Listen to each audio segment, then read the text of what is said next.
हमारे खास segment reporters live में, जिसमें लगातार हमारे साथ प्रदेशों की राजधानियों और शहरों से संवाददाता जुड़ते हैं और जानकारी देते हैं कि उनके शहर की क्या कुछ खास खबरें हैं, क्या कुछ खास गतिविधियां हैं। और इसी बीच हमारे साथ हमारे UP state head Raghavendra Pratap जुड़ चुके हैं और उनके साथ ही साथ चंडीगढ़ से ईशा ठाकुर भी हमारे साथ जुड़ चुकी हैं।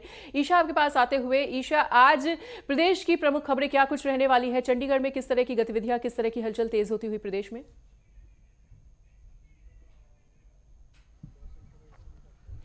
ईशा, क्या आप तक हमारी आवाज पहुंच पा रही है? और चलिए ईशा से दोबारा से संपर्क साधने की कोशिश की जाएगी। तो राघवेंद्र, आपके पास आते हुए, राघवेंद्र, उत्तर प्रदेश में आज क्या कुछ खास गतिविधियां रहने वाली है? क्या कुछ खास प्रमुख खबरें? लखनऊ में किस तरह की हलचल? बिल्कुल मनीषा, अगर उत्तर प्रदेश की बात करें तो आज का दिन बेहद अहम है, क्योंकि कानपुर में प्रधानमंत्री नरेंद्र मोदी आने वाले हैं और वहां पे हजारों करोड़ की योजनाओं का लोकार्पण शिलान्यास पीएम मोदी द्वारा किया जाएगा। 2:15 बजे पीएम कानपुर पहुंचेंगे। वहीं जो लाभार्थी है अन्य योजनाओं का, जो सरकारी योजनाओं का लाभ ले रहा है, उनसे वो संवाद करेंगे। और ऐसी जानकारी मिल रही है कि पहलगाम में हुए आतंकवादी हमले में शुभम, जिनकी हत्या कर दी गई थी आतंकवादियों द्वारा, उनके परिवार वालों से भी पीएम मोदी मिल सकते हैं। मुख्यमंत्री, राज्यपाल सभी कानपुर में रहेंगे। इसके अलावा हम बात करें तो उत्तर प्रदेश के लिए बेहद अहम है, क्योंकि 75 जनपदों में सिविल डिफेंस बनाने के लिए नोटिफिकेशन जारी हो गया है शासन की तरफ से। राज्यपाल की अधिसूचना के बाद से वो नियम बन गया है। अब 75 जनपदों में सिविल डिफेंस बनेंगे मुख्यालयों पे। इसके अलावा हम बात करें तो जिस तरह से कल सीतापुर में जल जीवन मिशन के हर घर नल योजना के तहत पानी की टंकी बन रही थी, लगभग 5 करोड़ की लागत से, वो गिर गई थी। उस कंपनी को ब्लैक लिस्टेड कर दिया गया है और पेनाल्टी लगाया गया है। तो कहीं ना कहीं भ्रष्टाचार पे अंकुश लगाने का भी काम सीएम की योगी की सरकार में किया गया है।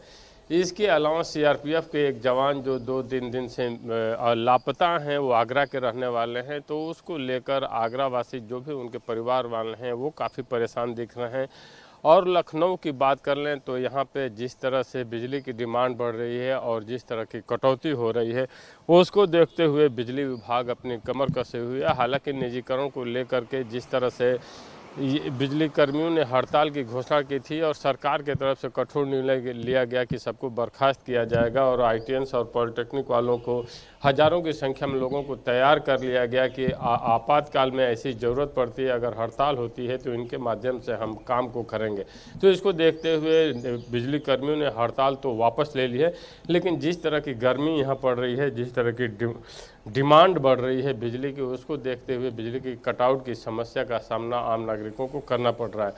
वहीं जिस तरह से बनारस में तुफैल की गिरफ्तारी हुई थी, पाक खुफिया जानकारी देने के लिए, यहाँ के महत्वपूर्ण संस्थानों की जानकारी देने के लिए, तो वो एक व्हाट्सएप चैट के माध्यम से जिस तरह से यहाँ के गोपनीय दस्तावेजों को देता था, उसको पूछताछ लखनऊ में लगातार एटीएस की तरफ से, एसटीएफ की तरफ से पूछताछ जारी है और तमाम ऐसे सबूत मिल रहे हैं कि अन्य लोग भी उससे, यहाँ उत्तर प्रदेश के लोग जुड़े थे। तो ऐसी संभावना है कि आज से कल में कुछ और गिरफ्तारियां भी देखने को मिल सकती हैं। वहीं अगर मौसम की बात कर लें तो बांदा और हमीरपुर सर्वाधिक गर्म, उत्तर प्रदेश में 42 डिग्री पार वहां का तापमान मिल रहा है। हालांकि पूरे हम उत्तर प्रदेश की बात कर लें तो लगभग हर जगह तापमान 40 डिग्री के आसपास, 39 से 43 डिग्री के आसपास चल रहा है। हालांकि कहीं कहीं छिटपुट ऐसा देखने को मिल रहा है कि कुछ जनपदों में अचानक बूंदाबांदी भी हो जा रही है, लेकिन मौसम यहाँ का काफ़ी गर्म है और मौसम विभाग ने भी जो चेतावनी जारी की थी, उसी के अनुरूप यहाँ का मौसम दिखाई भी दे रहा है।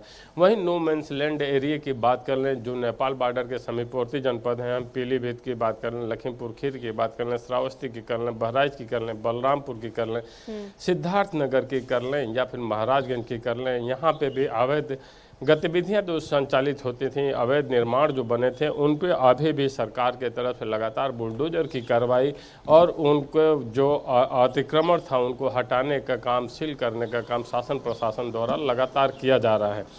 वहीं कल एक यहाँ पे घटना घट गई थी कि एक आईआरएस अधिकारी को, एक विभाग के ही आईआरएस अधिकारी ने उनके दफ्तर में घुस के उनके केबिन में उनको मार दिया था। हालांकि जिन्होंने मारा, जिस आईआरएस ने, उनके खिलाफ जांच चल रही थी, उस जांच को दबाने का प्रयास कर रहे थे उस अधिकारी से और उसके एवज में उसको मारा। तो ये एक महत्वपूर्ण घटना थी कि किसी इतने बड़े अधिकारी को, IAS लेवल के अधिकारी को, उसी के केबिन में घुसकर उसी के विभाग के लोगों ने मारा। हालांकि FIR दर्ज कर ली गई है।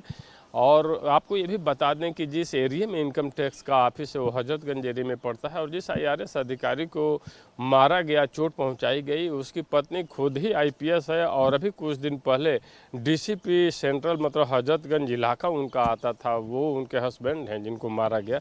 तो ये एक बहुत बड़ी घटना थी। वहीं चुनावों की बात कर लें तो जिस तरह से PDA फार्मूले के तहत अखिलेश यादव लगातार 2027 की चुनावी तैयारियों में दिख रहे हैं, लगातार दौरा कर रहे हैं, वहीं भारतीय जनता पार्टी भी संगठन के माध्यम से, और जिस तरह से ऑपरेशन सिंदूर चलाया गया, अब ऐसा आ गया है कि भारतीय जनता पार्टी अब जब सामूहिक विवाह योजना चलाएगी, जो भी सरकार की तरफ से योजनाएं आएंगी, उसमें कन्याओं को सिंदूर दानी भी भेंट की जाएगी। जी मनीषा। ठीक है ईशा, आपके पास आते हुए ईशा, देखिए पंजाब के कई क्षेत्रों में मॉक ड्रिल को लेकर क्या कुछ अपडेट है, जिससे ऑपरेशन शील्ड नाम दिया गया है, और प्रदेश की प्रमुख खबरें क्या कुछ?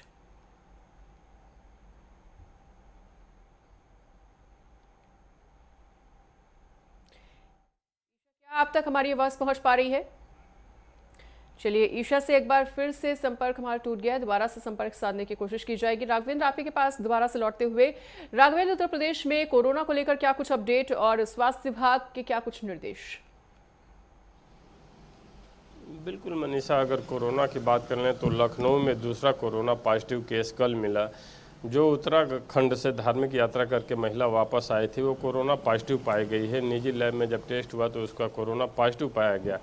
यहाँ पे उत्तर प्रदेश में 15 से ज़्यादा संख्या हो गई है कोरोना मरीजों की। तो इसको देखते हुए उत्तर प्रदेश सरकार अपनी तैयारियों को की है। पूरे जनपदों में अलर्ट जारी किया गया है, कोरोना वार्ड भी बनाए गए हैं और 50-50 बेड के अतिरिक्त अस्पताल वार्ड की भी व्यवस्था की गई है। एक तरह से कहा जा सकता है कि स्वास्थ्य महकमा कोरोना की लड़ाई से लड़ने के लिए पूरी तरह से तैयार है, मुस्तैद है।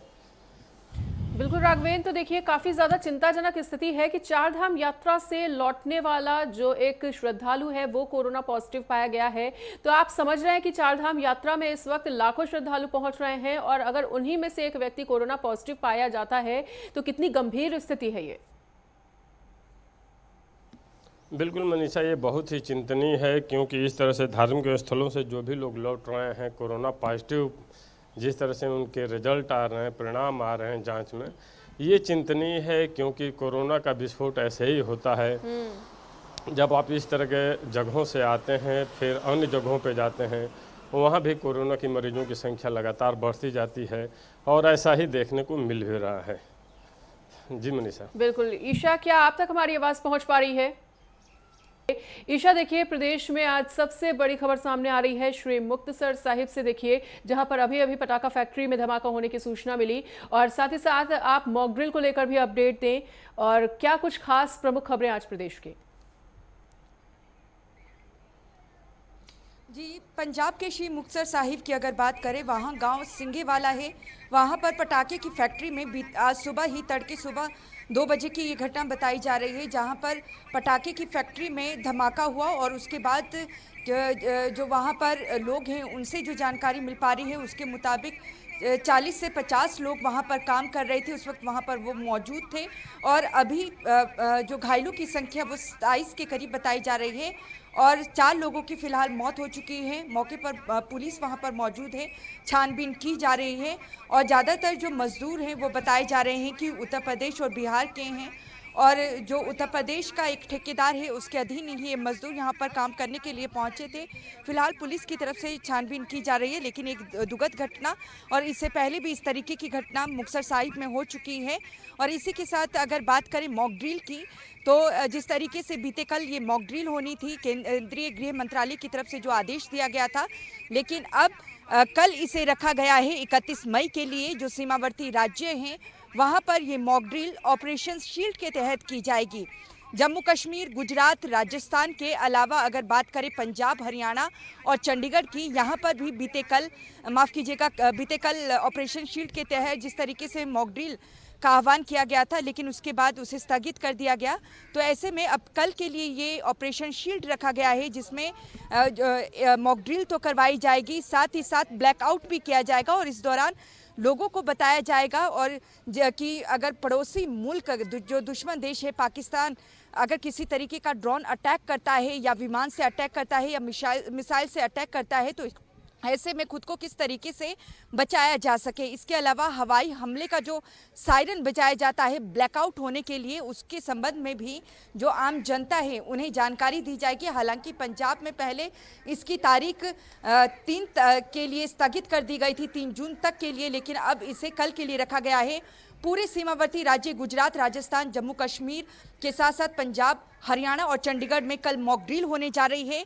समय क्या रहेगा फिलहाल सरकारों की तरफ से अभी इसे बताया नहीं गया है, ना ही चंडीगढ़ प्रशासन की तरफ से, लेकिन केंद्रीय गृह मंत्रालय की तरफ से यह आदेश है कि शाम 5 बजे के बाद से व्यवस्था की जाए मॉक ड्रिल की और ब्लैकआउट की ऑपरेशन शील्ड के तहत। तो 10 मई को ही सीज फायर हुआ था पाकिस्तान के साथ, लेकिन जिस तरीके से लगातार अगर पाकिस्तान की बात करें तो लगातार वो मीडिया में इस तरीके की जानकारी दे रहा है और वहाँ पर जश्न भी मनाया जा रहा है कि उसकी तरफ से जो भारत और पाक के बीच ये युद्ध चला था करीब 4 दिन तक, तो इसमें भारत की हार हुई है। लेकिन पूरी दुनिया ने देखा है कि किस तरीके से पाकिस्तान के अंदर ही जाकर जो आतंकी ठिकाने हैं उन्हें ध्वस्त किया। अब एक बार फिर से ऑपरेशन मॉक ड्रिल होने जा रही है, बहुत ही अहम इसे माना जा रहा है। इसके साथ ही मनीषा, जिस तरीके से अगर वेदर की बात करें तो मौसम बहुत ज़्यादा यहाँ पर चिलचिलाती गर्मी पड़ रही थी, इस वक्त सुहावना मौसम हो गया है।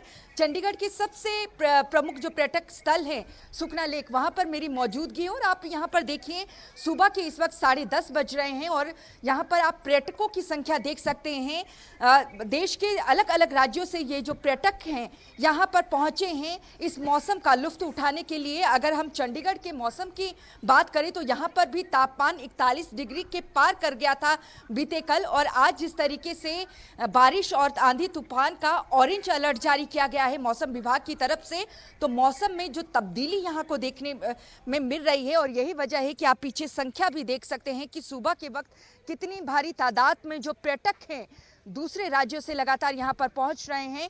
और बीते कल जिस तरीके से गर्मी पड़ रही थी तो ऐसे में लग रहा था कि जो गर्मी है पारा और भी ज़्यादा बढ़ सकता है, लेकिन जिस तरीके से बारिश सुबह से यहाँ पर लगातार हो रही थी लेकिन अभी थमी है बारिश, जिससे मौसम यहाँ पर सुहावना हो गया है। तापमान में गिरावट यहाँ पर नजर आई है, लेकिन मौसम विभाग की तरफ से हिदायतें बरतने की लोगों को सलाह दी गई है क्योंकि आंधी तूफान का भी यहाँ पर अलर्ट जारी किया गया है और ऐसे में कहा गया है कि यातायात के दौरान बहुत ही ज़्यादा सावधानी पूर्वक गाड़ियां चलाएं।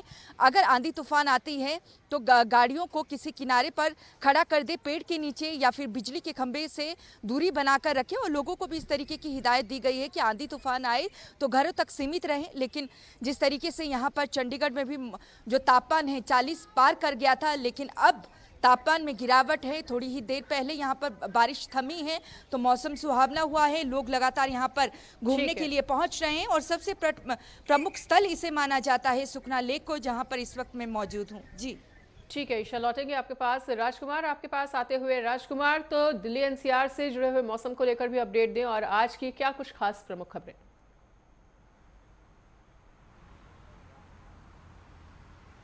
देखिए मनीषा, अगर बात की जाए तो दिल्ली पुलिस ने एक अभियान चलाया हुआ है और 700 के आसपास बांग्लादेशी ऐसे हैं कि जो पिछले 6 महीने में बांग्लादेश भेजे गए हैं, जो बिना अनुमति के और अवैध तरीके से रह रहे थे। तकरीबन 900 के आसपास लोग ऐसे हैं कि जिनकी पहचान हुई है, दिल्ली पुलिस ने पहचान की है और दिल्ली पुलिस ने एक अभियान चला रखा है अगले कुछ दिनों में। ये जो 900 लोग हैं जिनकी पहचान की गई है, बांग्लादेशी और रोहिंग्या जो इस समय एनसीआर में रह रहे हैं, इनको वापस भेजने की जो कवायद है वो शुरू की जाएगी। उसके अलावा अगर बड़ी बात करें तो आज प्रधानमंत्री नरेंद्र मोदी बिहार के बाद उत्तर प्रदेश पहुंचेंगे। उत्तर प्रदेश के कानपुर में वो वहाँ पे बहुत सारी परियोजनाएं हैं, तकरीबन 20,000 करोड़ रुपए से ज़्यादा की परियोजना है कि जो जनता को समर्पित की जाएंगी। वहाँ मेट्रो दी जाएगी। उसके अलावा जो पहलगाम में जो घटना हुई उस घटना में जो एक व्यक्ति द्विवेदी एक्सपायर हुए, उनके घर जाने का भी उनका प्रोग्राम है और पूरे देश को एक मैसेज ऑपरेशन सिंदूर के जरिए देने का एक प्रयास किया जा रहा है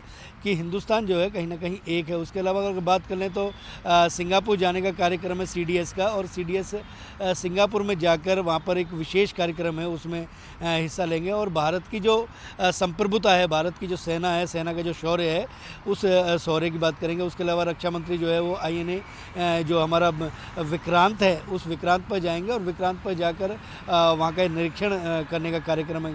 गृह मंत्री ऑलरेडी कल जो है वो जम्मू कश्मीर गए थे। जम्मू कश्मीर में एक हाई सिक्योरिटी जो हाई लेवल की जो बैठक है, क्योंकि अमरनाथ यात्रा होनी है और अमरनाथ यात्रा में लोगों को जाना है, उसके लिए तमाम तरह की जो तैयारियां हैं उसकी समीक्षा की जा रही है। उसके अलावा अगर मौसम की बात करें तो दिल्ली में बादल जो है वो छाए हुए हैं और बारिश होने की पूरी तरीके से संभावना है।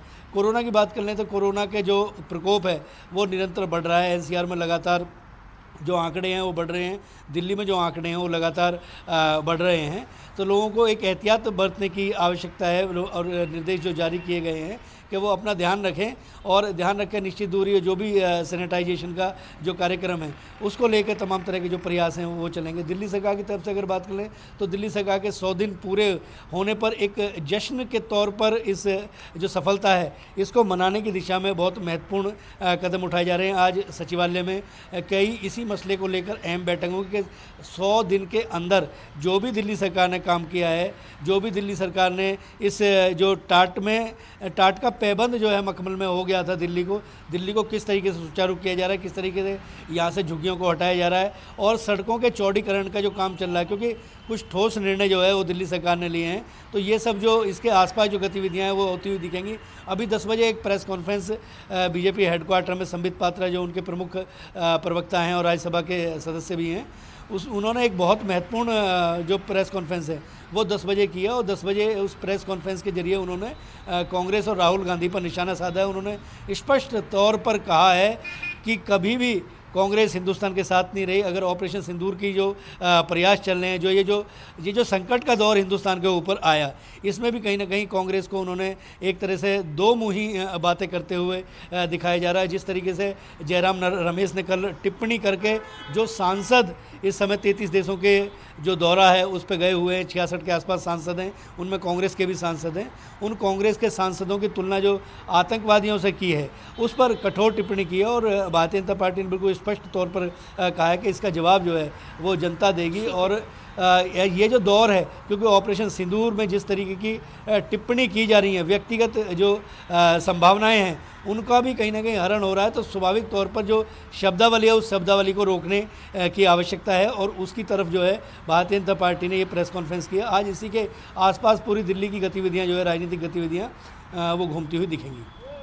ठीक है अजहर, आपके पास आते हुए अजहर, तो घाटी की प्रमुख खबरें कौन कौन सी हैं और ऑपरेशन शील्ड को लेकर आपके पास क्या कुछ खास अपडेट? देखिए, अगर हम घाटी की बात करें, सबसे प्रमुख खबरों की ओर बात करें, जिस तरीके से गृह मंत्री लगातार 2 दिन के दौरे पर हैं, कल शाम को जम्मू पहुंच गए और तकरीबन 7 बजे के करीब जो जम्मू के राजभवन में वहां पे एक मीटिंग ली, जिसमें सिक्योरिटी के जो टॉप ऑफिशियल्स थे उनके साथ में वो मीटिंग ली और उसके साथ साथ जो एलजी मनोज सिन्हा वो भी उस मीटिंग में शामिल थे। तो कहीं ना कहीं इस मीटिंग का मुद्दा और मकसद ये था, एक तो सिक्योरिटी का जितने भी सिचुएशन है उसको देखना है और उसके बाद में सिक्योरिटी के अलावा जो अमरनाथ यात्रा, पर्टिकुलरली जो अमरनाथ यात्रा है उसके हवाले से भी जो मुफस्सल एक रिपोर्ट है वो दर्ज की गई। और इसके साथ साथ इसके बाद में जो है आज सुबह वो तकरीबन 11 बजे के करीब जो अभी पहुंचने वाले हैं पुंछ, और पुंछ में जो सटीक जो एलओसी के सटीक वाले इलाके और रिसेंटली जहां पे भी जो व्यक्ति जो मारे गए हैं पाकिस्तान की शेलिंग की वजह से या क्रॉस फायरिंग में जितने भी मारे गए हैं वहां जाएंगे, उनके परिजनों से मिलेंगे, उनके खानदानों से मिलेंगे और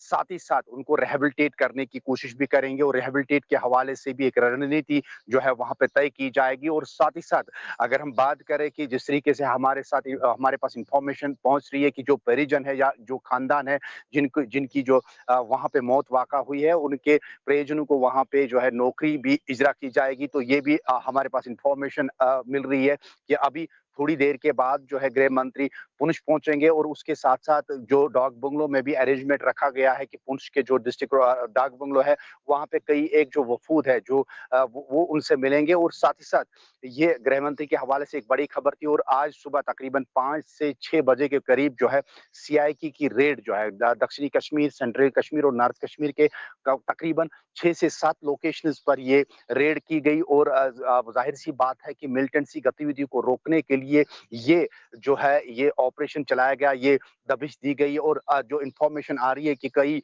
जो एंड्रॉयड फोन्स है और उसके साथ साथ काफी सारे जो डॉक्यूमेंट है वो जब्त कर लिए गए हैं और उस पे इन्वेस्टिगेशन जारी है तकरीबन, जिसमें अवंतीपोरा, शोपियान, अनंतनाग, कुलगाम, श्रीनगर काफी सारे ऐसे इलाके हैं जहां पे आज सुबह तकरीबन 1 घंटे तक ये दबिश चली। और इस एक घंटे के दौरान जो है 7 से 8 लोकेशंस तक ये दबिश दी गई। और इसके साथ साथ अगर हम बात करें डोडा के जो एमएलए हैं, जो एक लोते एमएलए हैं आम आदमी पार्टी के पूरे जम्मू कश्मीर से, उनके खिलाफ एफआईआर दर्ज हो गई है।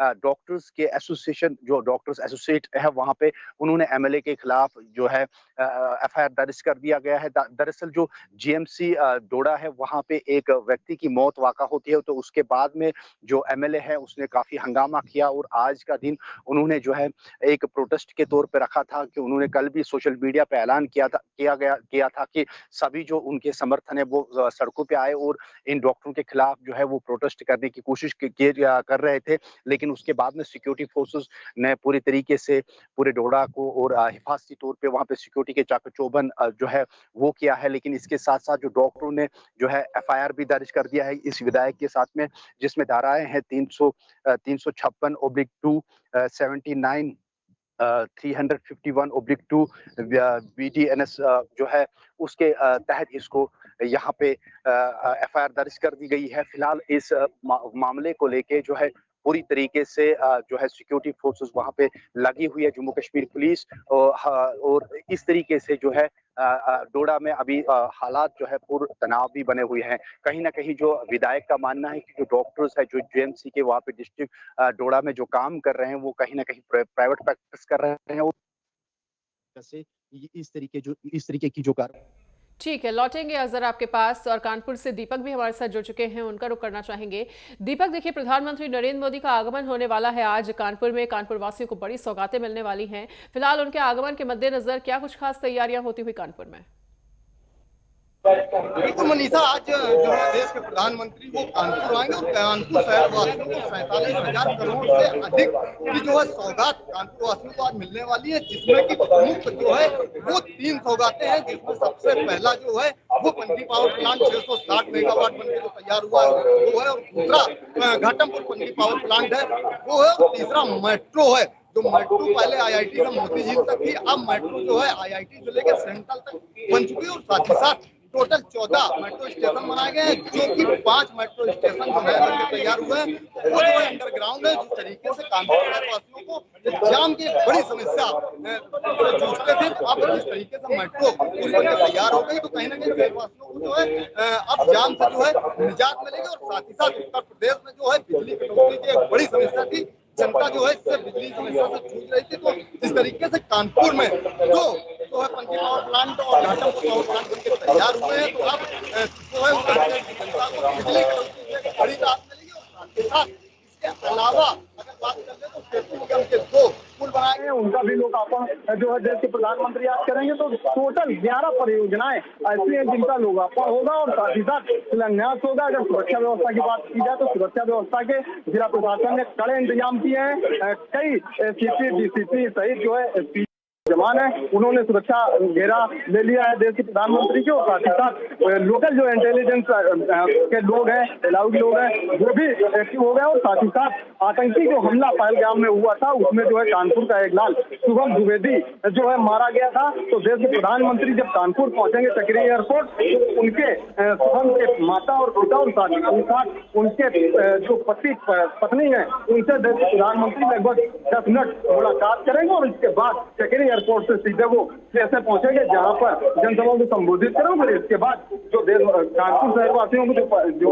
सौगात देना है उसका जो है लोकार्पण और शिलान्यास करेंगे। तो पूरी सुरक्षा व्यवस्था हो या अन्य तैयारियां हो, वो पूरी तरीके से जिला प्रशासन ने पूरी कर लिया हो, चाहे बीजेपी कार्यकर्ता हो या जिला प्रशासन हो। अगर बात कर ली जाए भीड़ की, तो 50,000 से अधिक भीड़ होने की संभावना है, जिसको लेकर जगह जगह पर जो है पानी के स्टॉल लगाए गए हैं, पंखे की व्यवस्था की गई है, आने जाने वाले लोगों की व्यवस्था की गई है और 25 स्थानों पर जो है पार्किंग की व्यवस्था की गई है, ताकि जो लोग आए वो चाहे कार से आए या बस से आए या जो है दो पहिए से, तो उनको व्यवस्था की गई है और वो पार्किंग स्थल पर ही अपने वाहन खड़े करेंगे और इसके बाद पैदल जो है सीएसए स्थल तक जाएंगे। तो पूरी तैयारियां हो चुकी है और लगभग 2 बजे के बाद देश के प्रधानमंत्री सकेली एयरपोर्ट पहुंचेंगे और इसके बाद कानपुर शहरवासियों को बड़ी सौगात देंगे।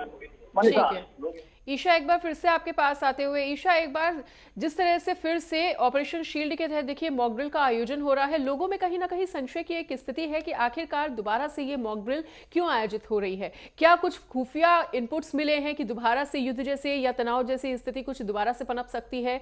तो लोगों के संशय को दूर करते हुए जानकारी दें कि ये एक नॉर्मल प्रक्रिया है जो कि एहतियातन तौर पर बरती जा रही है।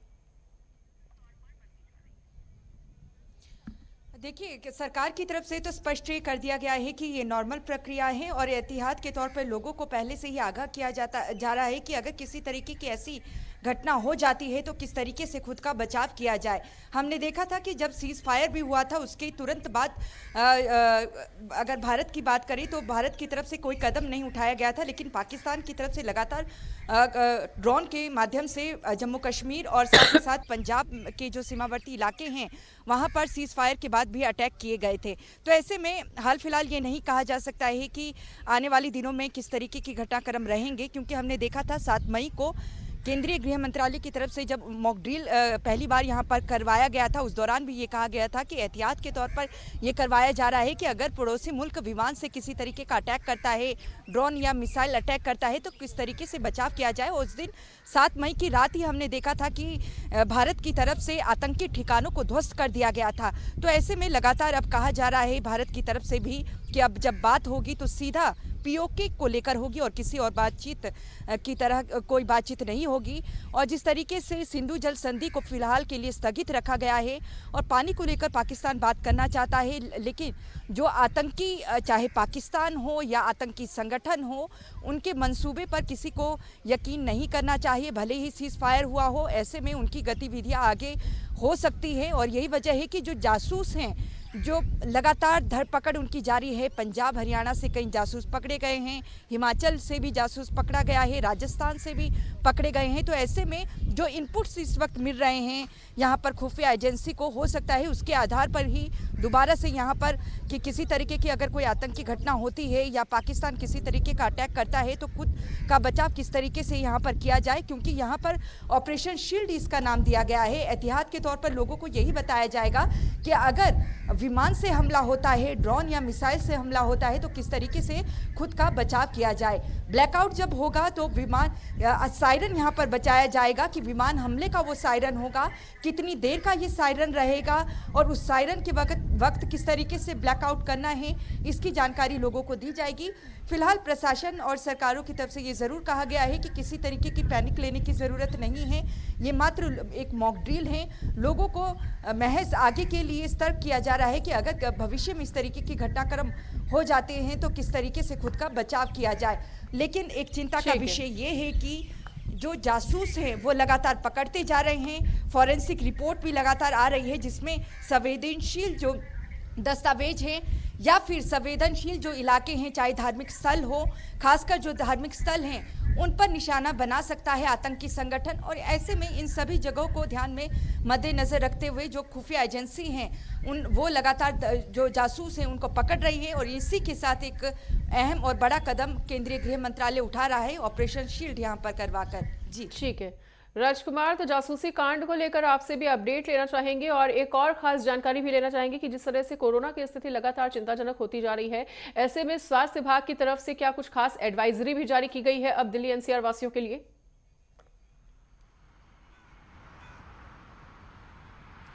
देखिए मनीषा, एडवाइजरी तो मेरे ख्याल से आज 5वां दिन है जब जारी हो गई थी। जब पहला मसला पता लगा तो उसके बाद दिल्ली सरकार ने निश्चित तौर पर जो पुरानी एडवाइजरी थी उस एडवाइजरी को एक तरह से जारी कर दिया और तमाम जो अस्पताल हैं, अस्पतालों के प्रबंधन हैं, उसको स्पष्ट तौर पर निर्देशित किया कि अगर कोरोना की स्थिति बढ़ती है तो वो तैयार रहें, क्योंकि जिस तरीके से पहली वेव और दूसरी वेव आई कोरोना की, तो उसके बाद निश्चित तौर पे पूरा देश जो है वो कहीं ना कहीं क्वारंटाइन हुआ, अपने घरों में लोग कैद हो गए, सड़कें खाली रही।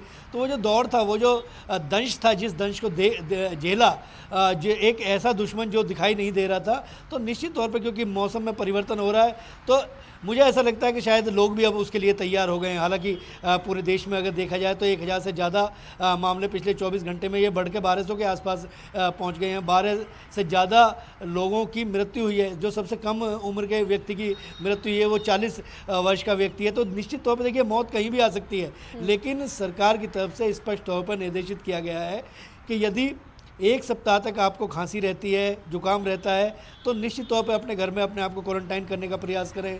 अगर सांस लेने में परेशानी होती है तो नज़दीकी जो स्वास्थ्य केंद्र है उस पर जाकर अपनी जांच कराएं। और अगर आप क्वारंटाइन, अगर आप पॉजिटिव पाए जाते हैं तो आप कोशिश करें कि आप अपने घर में अपने आप को अलग से क्वारंटाइन कर लें। तो इस तरीके के निर्देश जो है वो जारी किए गए हैं पूरे एनसीआर में, दिल्ली और एनसीआर में। क्योंकि दिल्ली की अगर बात करें तो नोएडा की अगर बात करें तो बहुत सारी फ्लोटिंग पॉपुलेशन है, लोग आ रहे हैं, जा रहे हैं, लोग काम पे जाते हैं। तो तमाम तरह के जो निर्देश हैं वो जारी किए गए हैं। हालांकि इसमें बहुत ज़्यादा पैनिक होने की आवश्यकता नहीं है। डॉक्टरों का बिल्कुल स्पष्ट तौर पर कहना है कि अब ये जो वेव है, ये जो कोरोना की जो नया जो ठीक है, बिल्कुल। और अजहर, आपके पास भी दोबारा से लौटते हुए, अजहर तो देखिए आज केंद्रीय गृह मंत्री रक्षा मंत्री राजनाथ सिंह का आईएनएस विक्रांत का दौरा है और साथ ही साथ गृह मंत्री का भी जम्मू कश्मीर का दौरा है और तमाम गोलाबारी से ग्रसित लोगों से भी मुलाकात कर सकते हैं। लगभग कितने बजे तक पहुंचेंगे, जल्दी से इसको लेकर भी अपडेट साझा करें। देखिए मनीषा, जिस तरीके से मैं पहले ही तज़किरा कर रहा था कि अभी थोड़ी देर यानी 11 बजे का समय है और 11 बजे के बाद में वो इनसे मिलेंगे और साथ ही साथ जो डॉग बंगलो में भी प्रोग्राम रखा गया है, एक तो प्रियजनों से मिलेंगे और साथ ही साथ जो इन्फॉर्मेशन आ रही है कि इसके साथ ही जो प्रियजन है उनके खानदानों से एक तो ताज़ियत करेंगे और उसके साथ साथ उनमें नौकरियां भी वो देंगे। और इसके साथ साथ जो रिहेबिलिटेट का प्रोग्राम है, रिहेबिलिटेशन का प्रोग्राम है, काफी सारे जो खानदान है, काफी सारी जो फैमिलियां हैं वो बेघर हुए हैं, तो उनको भी रिहेबिलिटेट करने की यहाँ पे कोशिश की जाएगी। और इनके साथ में और उसके बाद में बीएसएफ के हेडक्वार्टर में वहां पे भी जो जवानों से वहां पे मिलेंगे, उनका मनोबल बनाने के लिए और उनसे खुसूसी मीटिंग भी लेंगे। और दूसरा अपडेट वेदर के हवाले से मैं यहाँ पे देना चाहता हूँ कि लगातार कई एक दिनों से हम देख रहे हैं कि घाटी का जो मौसम है काफी तेज हवाएं और उसके साथ साथ ओलावृष्टि भी देखने को मिल रहा है, जिसकी वजह से जो आम जनजीवन है कहीं ना कहीं प्रभावित हुआ है, काफी सारी खड़ी फसलों को नुकसान भी पहुंचा है। लेकिन मौसम विभाग का माने तो अगले 24 से 72 घंटों के दौरान इस तरीके की स्थिति जो है लगातार हो सकती है। आज भी प्रिडिक्ट किया गया है कि आफ्टरनून में जो है जो रेनफॉल मिल सकता है और उसके साथ साथ तेज हवाओं का सिलसिला भी लगातार जारी हो सकता है। और इसके साथ साथ तो एडमिनिस्ट्रेशन ने पहली एडवाइजरी जारी की गई है कि जो लोग हैं वो घरों में ही रहें और जिस समय तेज हवाएं या ये बारिशें होंगी उस वक्त जो है पर्टिकुलरली बच्चों और वाहन चालकों अंदर। और दूसरा अपडेट जो है कोविड-19 के हवाले से मैं यहाँ पे देना चाहता हूँ कि कोविड-19 के हवाले से जम्मू कश्मीर में भी कोविड-19 ने दस्तक दे दी है। हालांकि कल जो केरला से आए हुए 2 स्टूडेंट है, हालांकि वो यहाँ पे स्टूडेंट है डेंटल कॉलेज में, वो वहाँ पे स्टूडेंट है, केरला से वापस आ रहे तो कुछ सिम्टम्स दिखे, कुछ बुखार के सिम्टम्स मिले, फिर उनको वहीं पे क्वारंटीन किया गया, आइसोलेट किया गया। और इस तरीके से जम्मू कश्मीर में 2 केसेस जो है वो सामने आए। हालांकि डॉक्टरों ने कहा कि इस तरीके की जो सिचुएशन है वो पैदा नहीं है, लेकिन उसके बाद भी लेकिन फिर भी चिंताजनक स्थिति है और आशा करते हैं कि बिल्कुल स्वास्थ्य विभाग पूरी तरह से अलर्ट होगा और कोरोना जिस तरह से पैर पसार रहा है उस पर नियंत्रण पाया जाएगा। फिलहाल सभी सहयोगियों का हमारे साथ जुड़ने के लिए और अपने अपने क्षेत्रों की प्रमुख खबरों से रूबरू कराने के लिए बहुत बहुत शुक्रिया। तो